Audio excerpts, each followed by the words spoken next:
ധവളപത്രം കണ്ണാടിയാണോ എന്നാണ് ചോദ്യം. ആ കണ്ണാടിക്ക് നിറമുണ്ട് എന്നാണ് എൻ്റെ പക്ഷം.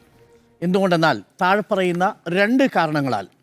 ഒന്ന്, ഇത് പ്രതിപക്ഷത്തിൻ്റെ ഇതുവരെയുള്ള ചില സാമ്പത്തിക വിമർശനങ്ങളെ തുറന്നു കാണിക്കുന്ന ഒന്നുകൂടിയാണ് ധവളപത്രം എന്നതാണ് എൻ്റെ ടേക്ക്. ഒന്ന്. രണ്ടാമത്തത്, ഈ വി.ഡി. സതീശൻ സർക്കാരിൻ്റെ രാഷ്ട്രീയ സാമ്പത്തിക നയം പ്രതിഫലിക്കുന്ന ഒരു ധവളപത്രമാണ് എന്നതാണ് രണ്ടാമത്തത്. മൂന്നാമത്തത്, ഇതിൽ അർത്ഥസത്യങ്ങളുണ്ട്, അതിശയോക്തി കലർന്ന ചില മറച്ചുപിടിക്കലുകളുമുണ്ട് എന്നുള്ളതാണ് മൂന്നാമത്തെ ടേക്ക്. അതിലാദ്യത്തതിലേക്ക് വരാം. എന്തായിരുന്നു ഇതുവരെ പ്രതിപക്ഷം പറഞ്ഞുകൊണ്ടിരുന്നത്? പ്രതിപക്ഷം ഈ തെരഞ്ഞെടുപ്പിലുടനീളം പറഞ്ഞുകൊണ്ടിരുന്ന പ്രധാനപ്പെട്ട ആർഗ്യുമെൻറ്റുകളിലൊന്ന് ഈ സംസ്ഥാന സർക്കാർ കടക്കണിയിലാക്കിയിരിക്കുന്നു കേരളത്തെ എന്നാണ്. എന്നിട്ട് അവിടെ പറഞ്ഞ് നിർത്തുകയല്ല ചെയ്തത്. ബി.ജെ.പിയുടെ സംസ്ഥാന അധ്യക്ഷനും പ്രതിപക്ഷ നേതാവും ഒരേ സ്വരത്തിൽ പറഞ്ഞത് കേരളം 6 ലക്ഷം കോടി രൂപയുടെ കടക്കണിയിൽ വീണിരിക്കുന്നു എന്നാണ്.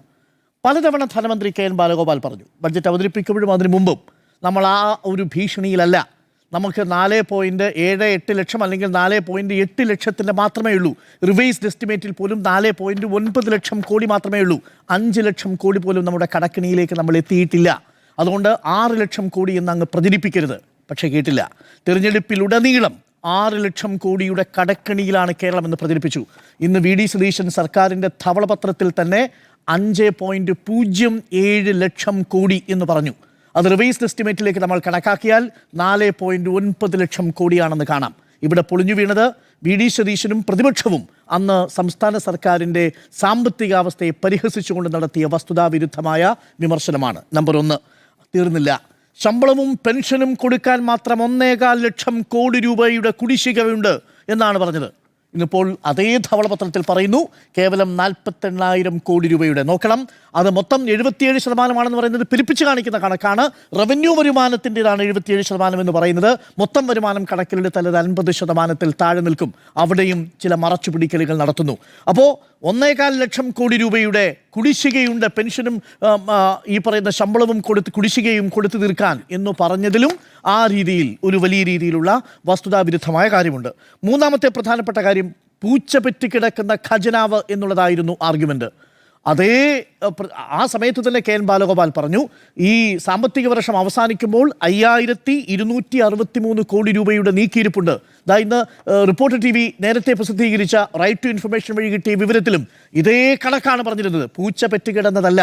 ഓർമ്മിക്കൂ, ഉമ്മൻചാണ്ടി സർക്കാർ അധികാരമൊഴിയുമ്പോൾ 1,643 കോടി രൂപയായിരുന്നു അന്ന് ബഡ്ജറ്റിൽ ബാക്കിയുണ്ടായിരുന്നത്. പക്ഷേ ആ മാസത്തെ ശമ്പളവും ബാക്കിയുള്ളതെല്ലാം കൊടുത്തു കഴിഞ്ഞപ്പോൾ ബാക്കി അവശേഷിച്ചിരിക്കുന്നത് -173 ആയിരുന്നു എന്നുള്ളതാണ് കണക്ക്.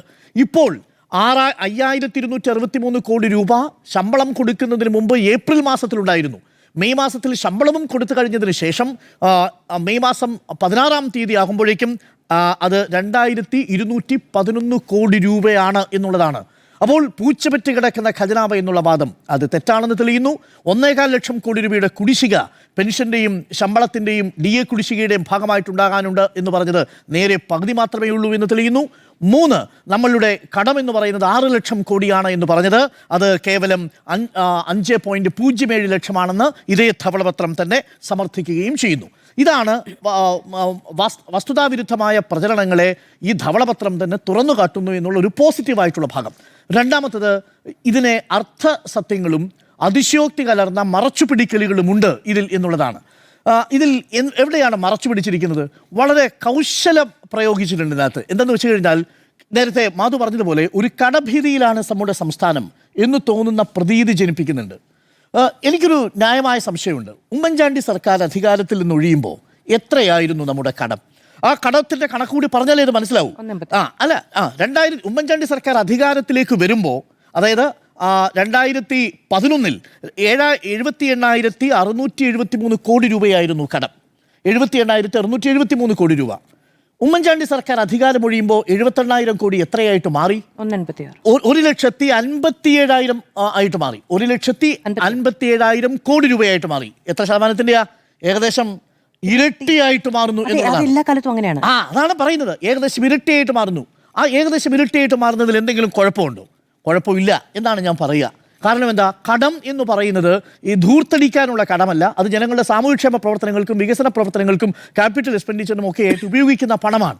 നോക്കൂ, ഉമ്മൻചാണ്ടി സർക്കാർ അധികാരത്തിന് ശേഷം 1.57 ഉണ്ടായിരുന്നത് ഒന്നാം പിണറായി സർക്കാരിന്റെ കാലത്ത് അവസാനിക്കുമ്പോഴേക്കും അത് 2.96 ലക്ഷം കോടിയായിട്ട് മാറുന്നു. ഏകദേശം ഇരട്ടിയുടെ വർധനയുണ്ടാവുന്നു. അതിനുശേഷം പക്ഷേ നോക്കൂ, ആ സമയത്ത് നമ്മൾ എന്തിനെ അതിജീവിച്ചു? പ്രളയം കടന്നു വന്ന കാലമാണ് എന്നതുകൂടി ഓർമ്മിക്കണം. പ്രളയം, കോവിഡ് തുടങ്ങിയവ വന്നിട്ട് പോലും സംസ്ഥാനത്തിൻ്റെ കടമെന്ന് പറയുന്നത് ആ അനുപാതത്തിൽ നിന്ന് കൂടിയിട്ടേയില്ല. അത് കഴിഞ്ഞ് 2.96 ലക്ഷമാണ് 2021 പിണറായി വിജയൻ അധികാരത്തിലെത്തുമ്പോൾ നമ്മുടെ കടം. കണക്കനുസരിച്ചാണെങ്കിൽ ഇപ്പോൾ എത്ര വരണം? അതാണ് VD സതീശനും BJP നേതാവും പറഞ്ഞത്. ഇതേ കണക്കാണെങ്കിൽ നേരെ ഇരട്ടിയായാൽ 6 ലക്ഷം കോടിയാവും. പക്ഷേ 6 ലക്ഷം കോടി ആയില്ല. പകരം അത് 5.07 ലക്ഷം കോടിയായി. ഇത് മറച്ചുവെച്ചു. ഒന്ന്. രണ്ടാമത്തെ ഒരു പ്രധാനപ്പെട്ട കാര്യം, അതായത് 61% മാത്രം വർധനവുണ്ടായിരിക്കുന്നു. കാലാകാലങ്ങളിൽ നിന്ന് വ്യത്യസ്തമായിട്ട് നമുക്ക് കടത്തിൻ്റെ കാര്യത്തിൽ ഒരു കുറവ് വരുത്താൻ സാധിച്ചിരിക്കുന്നു എന്നുള്ളതാണ് വർധനവിൻ്റെ കാര്യത്തിൽ. ഇനി ഒരു കാര്യം കൂടി പറയാം. കടത്തിൻ്റെ കാര്യം മാത്രമേ പറഞ്ഞിട്ടുള്ളൂ. കടത്തിനോടൊപ്പം ചേർത്ത് പറയേണ്ട ഒന്നുണ്ട്. അത് നമ്മുടെ സംസ്ഥാനത്തിൻ്റെ വരുമാനത്തെക്കുറിച്ച് കൂടിയാണ്.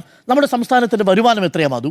നമ്മുടെ സംസ്ഥാനത്തിൻ്റെ വരുമാനം ഉമ്മൻചാണ്ടി സർക്കാരിൻ്റെ കാലത്ത് അത് 5.88 ലക്ഷമായിരുന്നു 2014 ഇറങ്ങിപ്പോകുമ്പോൾ. ഇപ്പോൾ എത്രയാണ് നമ്മുടെ വരുമാനം? നമ്മുടെ വരുമാനം കൂടുന്നതനുസരിച്ചാണല്ലോ കടത്തിൻ്റെ വർദ്ധിക്കുന്നത്. എത്രയാ? 14.27 ലക്ഷം കോടിയാണ് നമ്മുടെ വരുമാനം. ഉമ്മൻചാണ്ടി സർക്കാരിൻ്റെ കാലത്ത് 1.5 ലക്ഷം കടമുണ്ടായിരുന്നപ്പോൾ അന്ന് 5.88 ലക്ഷമായിരുന്നത്. ഇപ്പോൾ വരുമാനം കൂടുന്നു. എത്ര കൂടി? 14.27 ലക്ഷം കോടിയാവുന്നു. സ്വാഭാവികമായും അതിനനുസരിച്ചാണ് കടത്തിൻ്റെയും കണക്ക് വരുന്നത്. ഇതിവിടെ കൊണ്ട് തീർന്നില്ല. തെറ്റിദ്ധരിപ്പിക്കുകയാണ് ഈ കടഭീതി. ഞാനതിന് കാരണം പറയാം. നമ്മുടെ രാജ്യത്തിൻ്റെ കടം എത്രയാണെന്ന് പ്രിയപ്പെട്ട പ്രേക്ഷകർക്ക് അറിയാമോ? ഏറ്റവും ഒടുവിലുള്ള കണക്ക് പ്രകാരം 185.9 ലക്ഷം കോടിയാണ് ഈ രാജ്യത്തിൻ്റെ കടം. 185.9 ലക്ഷം കോടി. നമ്മുടെ സംസ്ഥാനത്തിൻ്റെ കടം എത്ര? 5 ലക്ഷം കോടി രൂപയാണ്. 185 ലക്ഷം കോടി രൂപ. നോക്കൂ, അത് GSDPയുടെ എത്ര ശതമാനമാണെന്ന് അറിയാമോ? GSDPയുടെ 56.2%. GSDPയുടെ 56.2%. ദേശീയ കണക്കാണ്. രാജ്യത്തിൻ്റെ GSDPയും രാജ്യത്തിൻ്റെ കടവും തമ്മിലുള്ള അനുപാതമാണ് 56.2. 185 ലക്ഷം കോടി രൂപ. ചെറിയ കണക്കാണോ? നമ്മുടെ ഇത് എത്രയാ? ഇപ്പോൾ കണക്ക് പ്രകാരം പറയുന്നത് 33.22%. പ്രിയപ്പെട്ട പ്രേക്ഷകരെ, കേരളത്തിലെ ഏറ്റവും ഉയർന്ന GST റേഷ്യോ ആയിരുന്നു ഇത്. 2001 2002 നമ്മുടെ GSDP റേഷ്യോ എത്രയായിരുന്നു? ഡെപ്റ്റ് GSDP റേഷ്യോ എന്ന് പറയുന്നത് 2002-2003 AK ആന്റണി സർക്കാരിൻ്റെ കാലത്ത് 39.5%. അത് കഴിഞ്ഞാൽ തൊട്ട് വരുന്ന, അന്ന് കോവിഡ് ഇല്ല കേട്ടോ, അന്ന് ഈ പറയുന്ന വലിയ പ്രളയമില്ല. 2003-2024 വരുമ്പോൾ 40.5%. അത് കഴിഞ്ഞാൽ വരുന്നത് 39.6%. അത് കഴിഞ്ഞാൽ ഇപ്പോൾ വരുന്നത് എത്രയാ? 33.2%. ഇതിനെയാണ് ഒരു വലിയ കടഭീതി ജനിപ്പിക്കുന്നു എന്ന മട്ടിൽ വരുന്നത്. ഇനി സംസ്ഥാനങ്ങളുടെ കണക്കെടുത്താൽ പോലും 2024-25 കടമെടുത്ത് നോക്കിയാൽ പോലും നമ്മൾ വരുന്നത് 10ാം സ്ഥാനത്താണ്. മൊത്തത്തിലുള്ള കടബാധ്യത നോക്കിക്കഴിഞ്ഞാൽ, GSDP ഡെപ്റ്റ് റേഷ്യോ നോക്കിക്കഴിഞ്ഞാൽ നമ്മളെക്കാൾ മുന്നിലുള്ള എത്രയോ സംസ്ഥാനങ്ങളുണ്ട്, എത്രയോ കണക്കുകളുണ്ട്. ഇത് മറച്ചു വെച്ചുകൊണ്ടാണ് ഈ കണക്ക് ഇവിടെ വന്നിരിക്കുന്നത് എന്നുള്ളതാണ്. അതുകൊണ്ട് ഒരു കടഭീതി ഉണ്ടാക്കുന്നു. അത് വസ്തുതാവിരുദ്ധമാണ് എന്നതാണ് എൻ്റെ ഒരു ടേക്ക്. തിരിച്ചടവ് ശേഷി കൂടി പരിശോധിക്കുകയാണല്ലോ. തിരിച്ചടവ് ശേഷിയല്ലേ നമ്മളുടെ വരുമാനത്തിലെ വർധനവ്? നമുക്ക് എത്രയാ വരുമാനം? 14 ലക്ഷം കോടിയാ. 5 ലക്ഷം കോടി ഉള്ളപ്പോഴത്തെ വരുമാന കടമാണോ നമുക്കുള്ളത് ഇപ്പോൾ? അല്ല, വരുമാനം ഉപയോഗിക്കുന്നതിൽ വരുമാനം എങ്ങനെ ഉപയോഗിക്കുന്ന കാര്യത്തിലൊക്കെ വിമർശനം അതിനകത്തുണ്ട്.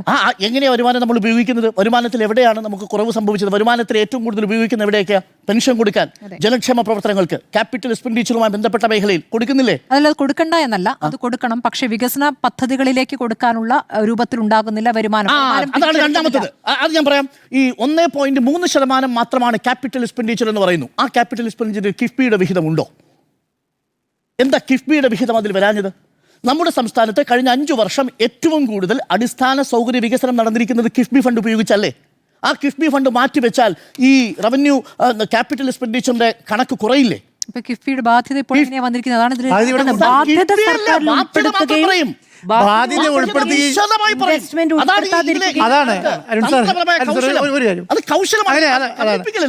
നമ്മുടെ ഇൻവെസ്റ്റ്മെന്റ് ഉൾപ്പെടുത്തുകയും കടം ഉൾപ്പെടുത്തുകയും ചെയ്തു. ഇൻവെസ്റ്റ്മെന്റ് പറയില്ല.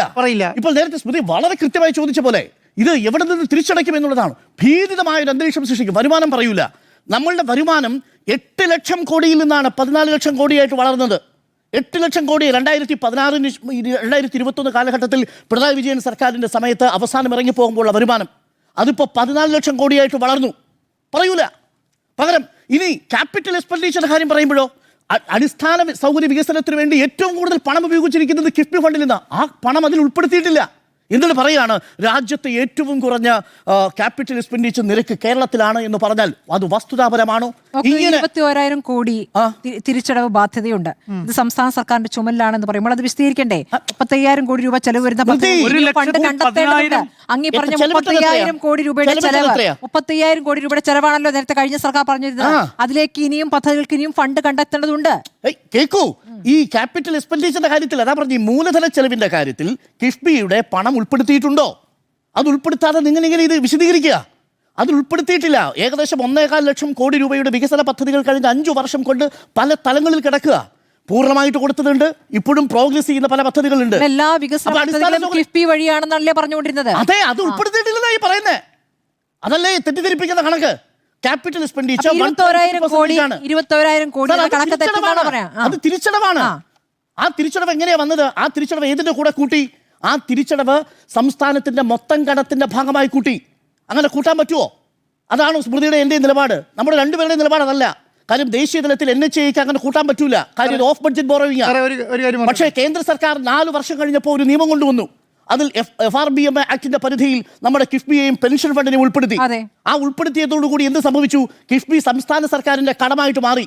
ശരി, അപ്പൊ അത് സംഭവിച്ചു കഴിഞ്ഞ സ്ഥിതിക്ക് നമുക്ക് അതിൽ നിന്ന് പുറത്തേക്ക് പോകാൻ പറ്റില്ലല്ലോ.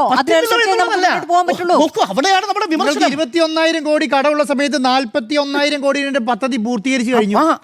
പദ്ധതി പൂർത്തീകരിച്ചത് കണക്കിലില്ല. 41,000 കോടി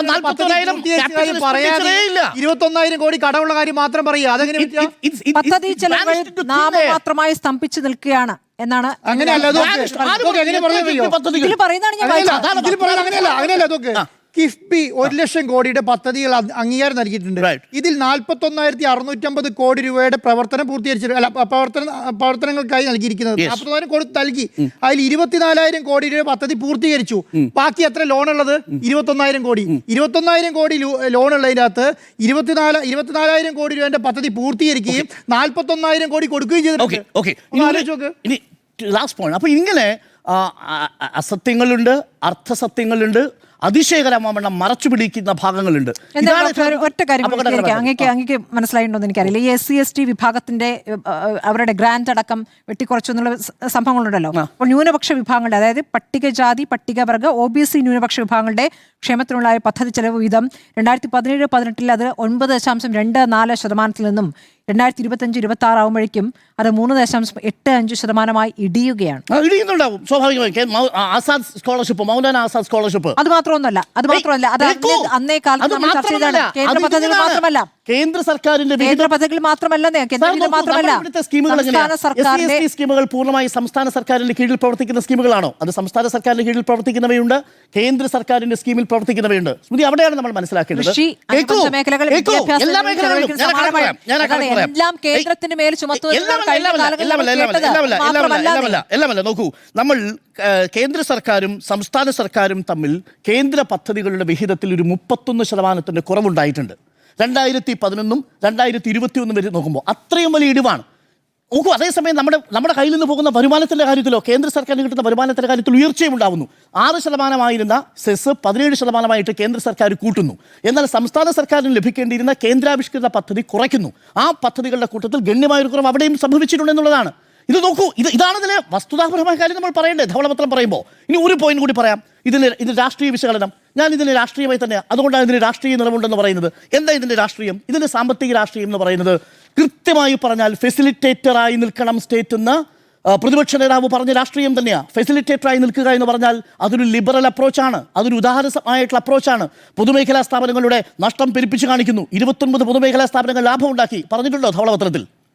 29 പൊതുമേഖലാ സ്ഥാപനങ്ങൾ ലാഭം ഉണ്ടാക്കിയെന്ന് ധവളപത്രത്തിൽ എവിടെയെങ്കിലും കാണാൻ പറ്റുമോ? അപ്പോൾ എന്താ നഷ്ടത്തെക്കുറിച്ച് മാത്രം പറയുന്നത്? സഞ്ചിത നഷ്ടത്തെക്കുറിച്ച് മാത്രമല്ലേ പറയാ? ലാഭം ഉണ്ടാക്കിയ കമ്പനികളില്ലേ ഇവിടെ?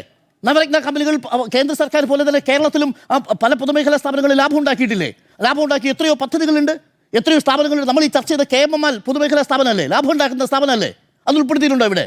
അപ്പോൾ ലാഭമുണ്ടാക്കുന്ന പൊതുമേഖലാ സ്ഥാപനങ്ങളെ വിട്ട് സഞ്ചിത നഷ്ടമുണ്ടാക്കുന്ന പൊതുമേഖലാ സ്ഥാപനങ്ങളെ ചൂണ്ടിക്കാട്ടി പറയുന്നു, അവയെ എന്ത് ചെയ്യണം? പരിഷ്കരിക്കണം. അപ്പോൾ അതിൻ്റെ ഉദ്ദേശം എന്താ?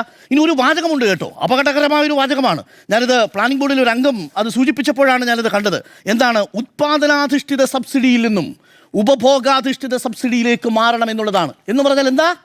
ഉൽപാദനാധിഷ്ഠിത സബ്സിഡിയിൽ നിന്ന് ഉപഭോഗാധിഷ്ഠിത സബ്സിഡിയിലേക്ക് മാറണം എന്നുള്ളതാണ്. നേരിട്ട് നിങ്ങൾ പണം ആർക്കെത്തിക്കണം? ഈ പറയുന്ന ആളുകളിലേക്ക് എത്തിക്കണം.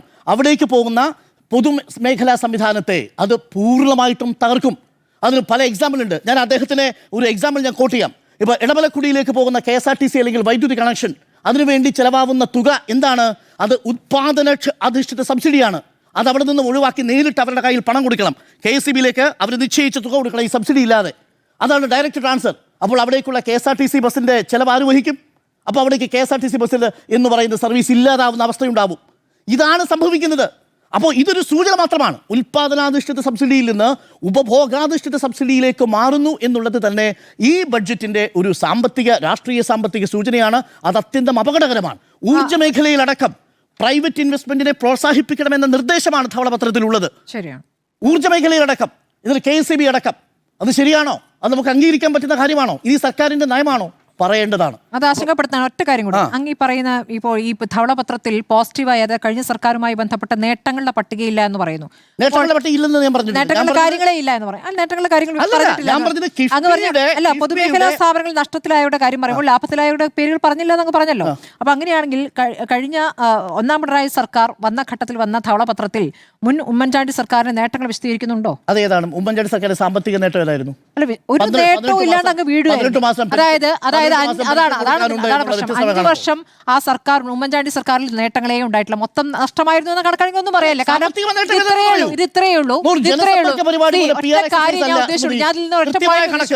ധവളപത്രം എന്ന് പറയുമ്പോൾ ഉറപ്പായിട്ടും സർക്കാരുകളുമായി ബന്ധപ്പെട്ട വിമർശനം അത് പുതിയ കാര്യവുമല്ല. ഉമ്മൻചാണ്ടി സർക്കാരിന്റെ കാലത്തെ പുരോഗമനപരമായ ഒരു സാമ്പത്തികമായിട്ടുള്ള കാര്യം പറയൂ. KSRTC തകർച്ചയിലായിരുന്നില്ലേ? അതെ, മൊത്തം നഷ്ടമായിരുന്നു. ഉമ്മൻചാണ്ടി സർക്കാർ എന്താ പറയാ, സംശയം ഒരു നേട്ടം ഉണ്ടാക്കിയിട്ടില്ല. സാമ്പത്തികമായ ലാഭം ഏതെങ്കിലും തരത്തിൽ മെച്ചം ഉണ്ടാക്കിയിട്ടുണ്ടോ? സാമ്പത്തിക ലാഭം ഉണ്ടാക്കിയിട്ടുണ്ടോ? ഏത് മേഖലയിലാണ് സാമ്പത്തികമായിട്ട് ഉമ്മൻചാണ്ടി സർക്കാരിന്റെ കാലത്ത് ഒരു വികസന പദ്ധതി കൊണ്ടുവന്നു? വികസന പദ്ധതി കൊണ്ടുവന്നോ ഇല്ലയോ എന്നുള്ളതല്ല, അത് സാമ്പത്തികമായി എങ്ങനെയായിരുന്നു? മെട്രോയുടെ കാര്യത്തിൽ ഇപ്പോൾ പറയുന്നു. ഇത് നോക്കൂ, വളരെ നഷ്ടമാണെന്ന് 35. ശരിയാണോ അത്? ശരിയാണോ അത്? തെറ്റാണ്. ഓപ്പറേഷൻ കോസ്റ്റ് അല്ല പറഞ്ഞിരിക്കുന്നത്, ക്യാപിറ്റൽ എക്സ്പെൻഡിച്ചർ കൂടി ചേർന്നിട്ടുള്ളതാ. എന്ന് പറഞ്ഞാൽ അതിന്റെ പ്രവർത്തന മൂലധനം, അതിന്റെ പ്രവർത്തന ലാഭമല്ല ഈ പറഞ്ഞിരിക്കുന്നത്. മൊത്തം അതിന് ചെലവായ തുക കൂടി ഉൾപ്പെടുത്തിക്കൊണ്ടാണ് മെട്രോയുടെ ലാഭവും നഷ്ടവും ഈ നോക്കൂ. അങ്ങ് ഈ കണക്ക് നോക്കിയാൽ ഡൽഹി മെട്രോ പോലും വയബിൾ അല്ല. അതായത് മൊത്തം അതിന്റെ നിർമ്മാണത്തിന് വേണ്ടി ഉള്ള ചെലവ് കൂടി കണക്കിലെടുത്തുകൊണ്ടാണോ മെട്രോ പോലൊരു പദ്ധതി ലാഭമാണോ നഷ്ടമാണോ എന്ന് പറയുക? എത്ര വർഷമെടുക്കും അത് മൂലധന ചെലവ് കൂടി കണക്കിലെടുത്ത് വരികയാണെങ്കിൽ അത് ലാഭത്തിലെത്താൻ? എന്തിനു പറയാണ് മെട്രോ നഷ്ടത്തിലാണ് എന്നുള്ളത്? അത് ലാഭത്തിലാക്കാനുള്ള വഴികൾ ആലോചിക്കണം. ലാഭത്തിലാക്കാനുള്ള വഴികൾ ആലോചിക്കണം എന്നതിന്റെ രേഖയാണ് ഇത്. അതാണ് ഞാൻ പറഞ്ഞത്. അതാ എങ്ങനെ കണക്കൂട്ടിയിരിക്കുന്നത്? മെട്രോ നിർമ്മിക്കാനെടുത്ത ചെലവ് ഈ കഴിഞ്ഞ ഇത്രയും വർഷം കൊണ്ട് അടയ്ക്കാത്തതിനെ നഷ്ടം എന്ന് പറയാൻ പറ്റൂ? മെട്രോ നിർമ്മിക്കാനെടുത്ത ചെലവ് കൂടി എങ്ങനെ ഇതിലൂടെ കൂട്ടുക? ഓപ്പറേഷൻ കോസ്റ്റ് അല്ലേ നമുക്ക് എടുക്കാൻ പറ്റൂ? ആ ഓപ്പറേഷൻ കോസ്റ്റ് കടന്നിട്ടുണ്ടോ? 3 വർഷമായി നമ്മൾ ഓപ്പറേഷൻ കോസ്റ്റ് കടന്നു. 3 വർഷമായി മെട്രോ സാമ്പത്തികമായിട്ട് ഓടുക. ഇതാണ് ഈ ഒളിപ്പിച്ചു വെച്ചിരിക്കുന്നത് ചില ഭാഗങ്ങൾ എന്ന് പറയുന്നത്.